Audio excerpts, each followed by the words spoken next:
Ceremonies like that one do take a fair bit of planning, and the work from Dubai Racing Club to get the horses here will certainly probably start again in Hong Kong. They want the winners of all the big races. And as we follow out there, that's Michael Hills. Obviously looks very much like his identical twin Richard. He rides Redwood here, who's my fancy, but I'm not really getting it right so far tonight, so I wouldn't go too much on what I say. There's Ryan Moore, of course, who was successful with Presvis in our previous race and got a good ride here on King Dancer. Frankie Dettori rides the favourite Rewilding.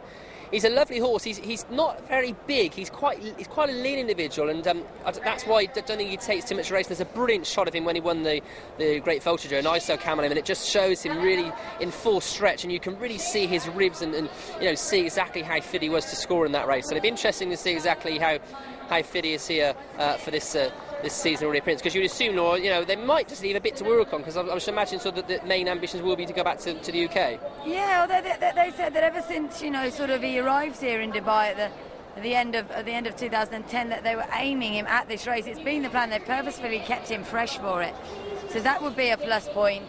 And Ahmed Ajtebi has got, I think, a lively outsider here with Calvados Blues, a horse who's proven over trips further than this. He's a winner at the Carnival. We know conditions suit him. He won't be far away either. I'm not saying he's going to beat Rewilding. I'm not saying he's going to win, but I think he's an interesting one. Does have to step up, of course, what we've seen of him so far, but we know everything here is to suit him. Redeem is also a filly who a lot of people are talking about. If you were watching our preview programme yesterday, Pat Cummins gave her a really big run. If you look at her run when she finished fourth, she's only beaten a length and a half in last year's renewal of this race. That's arguably, Laura, the best form on offer around here. Yeah, it is, you say, perhaps a slightly weaker renewal than usual. The fact that the World Cup has now opened up, if you like, to turf horses thanks to the change of surface has meant inevitably that some are going to swap across from the Duty Free and the Shima Classic. But Deem is a super duper filly. I mean, she didn't run in Saudi this year. She came back here fresh and was slightly disappointing in the Cape Verde. But then went around a cracker behind Golden Sword. So a big run for her will be a frank, hopefully, for Golden Sword's chances later on in the World Cup. He's a selection of both Jason and I. And while I'm not too keen, my selections aren't going that well, Jason's are probably going significantly better. There we are, very busy parading. Runners won't be long until they make their way down to the post. That's Marinus, who goes for Freddie Head here. And also Irish Flame. Interesting, a lot of people talking about Irish Flame. He's got headgear for has got headgear for the first time. Yeah, they've taken the shelter roll off him, put the blinkers on him. And he's capable of a big run here. He's been a little bit disappointing, perhaps, so far. He's only had a couple of runs here in Dubai. Former Durban, July 2nd. And might have got without a winner so far on tonight's card. But he'll be delighted, I'm sure, in particular with the run of Mabuba in the UAE Derby, and also River Jettas, who ran a cracker in the duty free in our last race. Japanese have got rulership in this race, and it'd be fantastic for them to do well. As of course, I said, I was just talking to someone a few moments ago, and they said if there was any horse they'd like to see win, it would be any of the Japanese runners. They've got 3 in the World Cup, because of course we know all the atrocities that happened out in there a couple of weeks ago. So there would be no more popular winner than a runner from Japanese, and never know, rulership could do it for them. Christoph Suman, the man on your plate, and carries the same colours, of course, of Buena Vista. There's Rafael Bajarano, who'll be riding Bourbon Bay here for Neil Drysdale. Finished second behind Champ Pegasus last night, but did manage to get a length and 3/4 ahead of him before that at Santa Anita. Champ Pegasus is a fantastic horse, spot behind Dangerous Midget in the Breeders' Cup Turf. He'll make sure it's a decent gallop, as will this horse, Laheb, who's an improving horse. And I get the impression he's a horse for next year, for later on in the season, if not for tonight. He's very much on an upward curve. There's Chin Chon. Just saw Gerard Moss say he was out watching the opening ceremony. And this won the United Nations Stakes at Monmouth earlier on. In fact, in the summer of last year, beat Take the Points. It's on Sheikh Mohammed again in the parade ring. They're talking to Andre Fabre, I think that is there. Just see if Frankie would just move his head for me. That's the back of Frankie's head, and he, although it's all trained by Mahmoud Al-Zaruni, he customarily does ride a Rewilding, so he knows the horse well. Yeah, he does. Calvados Blues, the other horse running for Mahmoud Al-Zaruni. Of course, Ahmed rides that one. That's a look at Redwood, who's got some very good form. He won the Northern Dancer Stakes at Woodbine in Canada earlier on, or later on last year. That was, of course, in September. Then he went and finished third in the Canadian International and second in the Hong Kong Vals. That's sort of genuine international form, is it? Probably the best on offer, in fact. Yeah, it was the end of a long, hard season when he was second in Hong Kong, and Frankie rather nicked the race that day. I think you could argue on Masteries. It was a good run from Redwood, who was supplemented on that occasion. He's had a nice break here, and Barry Hills is such a master with his horses.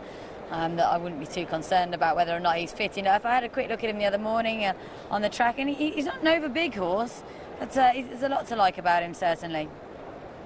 Well, again, the jockeys are in the parade ring a long, long time before the horses are, but they are beginning to make their way down now for this $5 million race.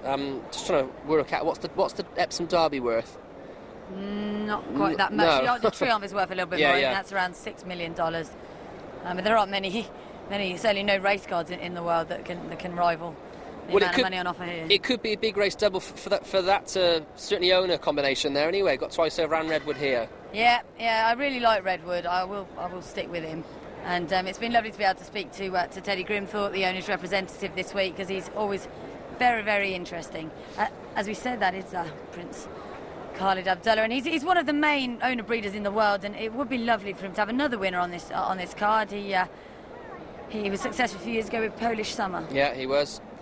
And he's great, as you said. He supports international racing. He's got his base in Kentucky, Lexington, doesn't he? Juddmonte Farms. And whenever you see his colours on a race card, you always know you're gonna. It's a good horse, don't you? Yeah, they just represent a little bit of class. They do. He pretty much breeds all his own horses, and he's up there with Sheikh Hamdan and Sheikh Mohammed as the big owner breeders in the world. And he doesn't go racing all that often, so the fact he's here is obviously a strong support for his two horses, and he's very, very knowledgeable. As I understand it, he's very hands-on, and let's hope this horse can win for him and continue a good night for the British Raiders. Well, it'd be a great sort of time for Prince Khalid Abdullah, because of course he owned Workforce, who won the Epsom Derby for him in June, twice over won the Champion Stakes, and it'd be a nice double if he could go and clock this race onto his what's been so far a very illustrious CV, twice over, and any horse owned by Prince Khalid Abdullah. He's also, of course, owns the Great Filly Midday.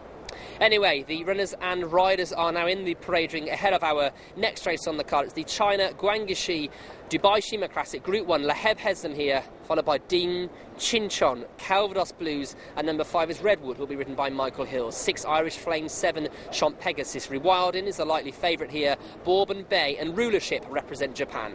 Mariners for Freddie Head. Dangerous Midge will be ridden by Martin Dwyer. Al Shamali, last year's Duty Free winner, takes on number 14 King Dancer. So number 1 here is Laheb, this nice young improving horse owned by Sheikh Hamdan. He's a good Group 3 winner over in the UK. In fact, it's a dual Group 3 winner. He won a race called the Cumberland Lodge at Ascot. He's not without a chance, but perhaps this race will come a little bit too soon in his career. First runner ever for Roger Varian. This is Deem. As we've heard, she was 4th in this race last year. She's a top-class filly who somewhat saves her efforts, you could say, for the big occasion. She's not over-raced by her trainer, Jerry Barton. She's the only Saudi-trained runner on the card, which is rather unusual. There's Sheikh Hamdan, Mohammed Al Maktoum. He's possibly very interested in how his family's horses get on in this. This is Shinshon, who's campaigned highly over the years. He did manage to pick up a Grade 1 success over in America, where he won the United Nations Stakes at Monmouth Park. He's got good form on firm ground, but apart from that, I'd be inclined to say he wouldn't quite be good enough in this company. This is Calvados Blues, who was a winner at the Carnival when ridden by Johnny Murtagh. He followed that up with an excellent second in the prep race for this, the City of Gold, behind Monte Rosso, who runs in the World Cup. He won't be far away at all. He's got a very high head carriage, though, which can make you think he's thinking a little bit about it, but I don't think that's the case. This is my selection, Redwood. As you've heard, he won the Northern Dancer over in Canada, and then was arguably unlucky in the Canadian International itself, behind Joshua Tree, who's only beaten a neck. The Hills family will have him in tip-top order today. Irish Flame, then, is a lovely horse. He's only a 4-year-old, and he's just been perhaps not quite showing us his best ability here. He was well beaten last time out on the All.